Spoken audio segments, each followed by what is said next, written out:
RTC విలీనం సరే, మరి సిసిఎస్ డబ్బు సంగతి ఏంటి? సిసిఎస్ డబ్బు అంటే కోఆపరేటివ్ సొసైటీ, అంటే ఆర్టీసీ కోఆపరేటివ్ సొసైటీ ఉంది కదా, ఆ డబ్బు సంగతి ఏంటి అని అడుగుతున్నారు. కొన్ని సంవత్సరాల క్రితం వరకు ఆసియా ఖండంలోనే ప్రతిష్టాత్మక కోఆపరేటివ్ సొసైటీలో రెండవ స్థానంలో ఉన్న సంస్థ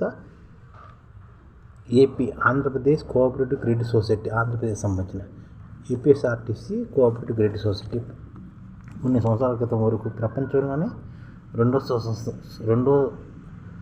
సొసైటీగా ఉందన్నమాట. ప్రతిష్టాత్మక కోఆపరేటివ్ సొసైటీగా ఉండేది అన్నమాట.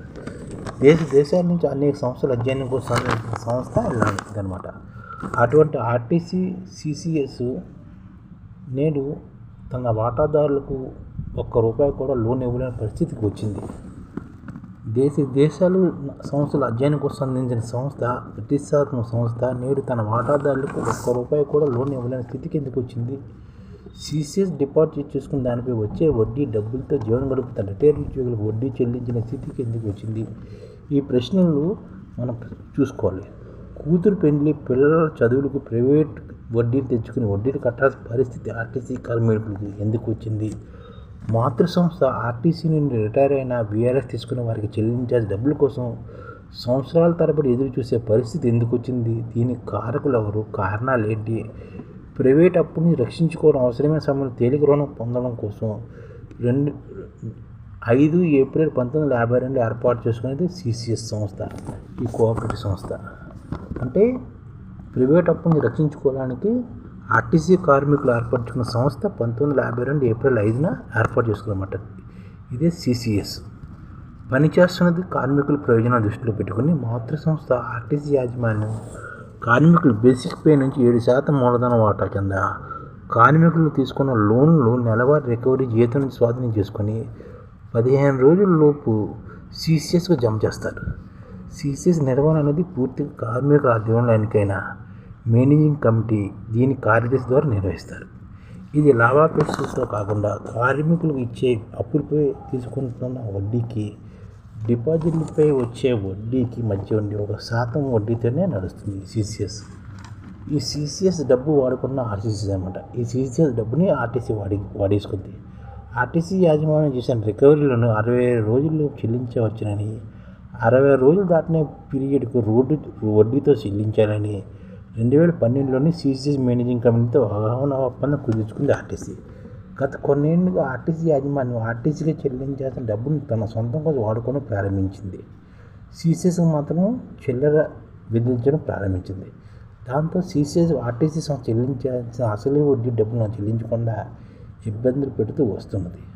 ఆర్టీసీ సంస్థ తమ డబ్బులు చెల్లించాలని 2019లో కూడా కోర్టును మెట్టు ఎక్కాల్సి వచ్చిందనమాట. కోర్టు తీర్పు ప్రకారం ఇవ్వాల్సిన డబ్బులు కూడా ఒక్కసారిగా ఇవ్వకుండా ఇన్స్టాల్మెంట్స్గా ఇచ్చారు. మరి ఆ తర్వాత నేను తమ తప్పు తెలుసుకుని కార్మికుడికి ప్రయోజనం దృష్టిలో ఉంచుకొని సిసిఎస్ రికవరీ చేసిన డబ్బులను సిసిఎస్కు చెల్లించాల్సిన ఆర్టీసీ సంస్థ ఆ పని చేయకుండా మిస్గా వ్యవహరించిందనమాట. ఈ పరిస్థితుల వల్ల సిసిఎస్కు ఆర్టీసీ సంస్థ ఇవ్వాల్సిన డబ్బులు 670 కోట్లు కాగా నిబంధనల ప్రకారం చెల్లించాల్సిన వడ్డీ సుమారు 400 కోట్లు. వెరసి మొత్తంగా 1070 కోట్లు ఆర్టీసీ వాడుకుని సిసిఎస్ దివాలా వైపు నెట్టిందనమాట. ఆర్టీసీ తప్పుకు 45,000 కుటుంబాలు తీవ్ర ఇబ్బందులు పడటమే కాక తీవ్ర అభద్రతకు లోనవుతున్నాయి. ఈ స్థితిలోనే సిసిఎస్ మేనేజింగ్ కమిటీ మరోసారి రాష్ట్ర హైకోర్టు మెట్లెక్కింది. దీనిపైన 25 నవంబర్ 2020 మధ్యంతర ఉత్తర్వులు ఇచ్చిన రోజు నుండి 4 వారాల లోపు 100 కోట్లు ఇవ్వాలని, మరో 4 వారాల తర్వాత 100 కోట్లు ఇవ్వాలని ఆర్డర్ ఇచ్చింది. ఆర్టీసీ యాజమాన్యం డబ్బులు చెల్లించకుండా కోర్టు తీర్పు ఉల్లంఘన పాల్పడింది. కోర్టు తీర్పు అమలు కాకపోవడం మరో పిటిషన్ 15 మార్చి 2023 హైకోర్టులో సిసిఎస్ యాజమాన్యం ఫైల్ చేసింది. దీనిపైన స్పందించిన కోర్టు 15 మే 2023 లోపు 50 కోట్లు చెల్లించాలని, 25 నవంబర్ 2022 నుండి 6 నెలల లోపు 100 కోట్లు చెల్లించాలని ఉత్తర్వుతుంది. దీన్ని కూడా యాజమాన్యం అమలు చేయలేదు. యాజమాన్యం చేసిన కోర్టు ఉత్తర్వు ఉల్లంఘనగా పరిగణించి చర్యలు తీసుకోవాలని సిసిఎస్ యాజమాన్యం కోర్టులో కేసు ఫైల్ చేసింది. ఆందోళనలో కార్మిక కుటుంబాలు ఉన్నాయన్నమాట. సిసిఎస్ సంస్థ చెల్లించాల్సిన డబ్బులు ఆర్టీసీ చేస్తున్న దానం కాదు. సిసిఎస్ కోసం రికవరీ చేస్తున్న డబ్బులను సకాలంలో సిసిఎస్గా చెల్లించమని మాత్రమే. ఆర్టీసీ ఆ పని చేయకుండా 45,000 మంది కార్మికులను కుటుంబాలతో ఆటలాడుకుంటుంది. సీసీఎస్కు డబ్బులు జమ చేయడం ఆలస్యం చేస్తున్నాయి. అధికారులందరూ తమ సభ్యతను రద్దు చేసుకుని డబ్బులు తీసుకున్నారు. తాము చేసిన డిపాజిట్ని కూడా ఉపసంహరించుకున్నారు. అయినా ఎప్పటికీ సీసీఎస్ పైన ఉన్న నమ్మకంతో 35,000 మంది రెగ్యులర్ కార్మికులు, 8,000 మంది రిటైర్డ్ కార్మికులు వాటాదారులు ఉన్నారు. కార్మికుల కుటుంబాల ప్రయోజనాలే ముఖ్యమనుకుంటే కోర్టు జోక్యం చేసుకున్న తర్వాతనైనా సీసీఎస్ కోసం చేస్తున్న రికవరీని ప్రతి నెలా జమ చేయాలి. సీసీఎస్ సొమ్మును ఆర్టీసీ తన సొంత అవసరాలు వాడుకొని సీసీఎస్ సంస్థ సంక్షేమం నెట్టడం అత్యంత దుర్మార్గం. కోర్టులో యాజమాన్యం వేసిన అఫిడవిట్ పైన కూడా అసాధ్యమైన వాదనలు చేశారు. రోజుకి 5 కోట్ల నష్టం వస్తుంది కాబట్టి చెల్లించలేకపోతామని మరో 6 నెలల సమయం ఇవ్వాలని కోరాడు. నీది కాని డబ్బుల్ని సంవత్సరాల తరబడి వాడుకోవడమే ఒక తప్పు. ఆ చర్యను సంబోధించుకునే క్రమంలో అడ్డగోలు వాదన చేయడం మరో తప్పు అనే విషయం ఆర్టీసీ యాజమాన్యం గుర్తించడం లేదు. ఆర్టీసీ వాడుకున్న డబ్బులపై నిబంధనల ప్రకారం చెల్లించాల్సిన వడ్డీ మరో ప్రధానమైన సమస్య. అంతకుముందు ఉన్న నిబంధనలు మార్చి 60 రోజుల తర్వాత చెల్లించకపోతే నిబంధనల ప్రకారం వడ్డీ చెల్లించాలని అంగీకరించిన ఆనాటికి మేనేజ్మెంట్ కమిటీదే తప్పే. దానిని సరైన అర్థంలో అమలు చేయకుండా నేడు ఆర్టీసీ యాజమాన్యం 400 కోట్లు వడ్డీ చెల్లించడం గురించి మాట్లాడలేదు. ఆర్టీసీ బ్యాంకుల నుంచి తెస్తున్న అప్పులకు 12% వరకు వడ్డీ చెల్లిస్తూ సీసీఎస్ డబ్బులు వడ్డీ చెల్లించినపై పిల్లి మొగ్గలు వేయడం సరైనది కాదు.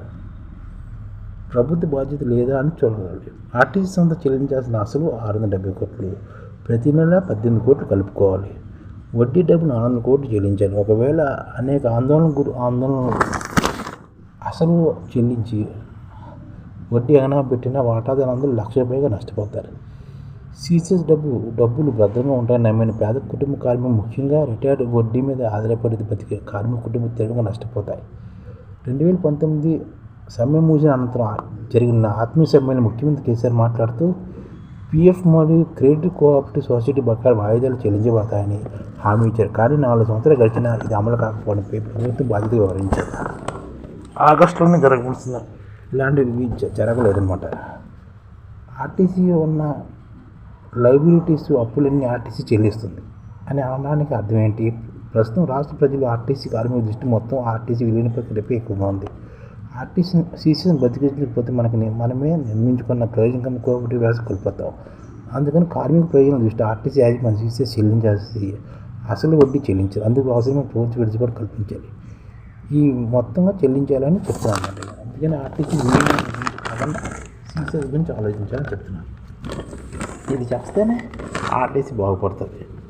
ఆర్టీసీకి డబ్బులు ఉన్నాయి, వడ్డీలు ఎన్ని ఉన్నాయి, ఎన్ని చెల్లించాలి. అప్పుడు ఆర్టీసీ ముఖ్యంగా ఆర్టీసీ నమ్ముకున్న కార్మికులు బాగుపడతారు.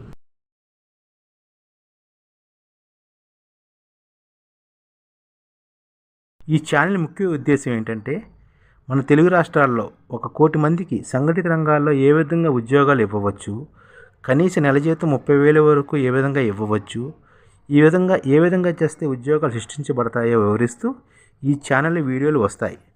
అలాంటి వీడియోలు మీకు కావాలంటే మన ఐడిఎఫ్ భాస్కర్ ఛానల్ని సబ్స్క్రైబ్ చేసుకోండి. ఐడిఎఫ్ అంటే ఇండియన్ డెవలప్మెంట్ ఫోర్స్.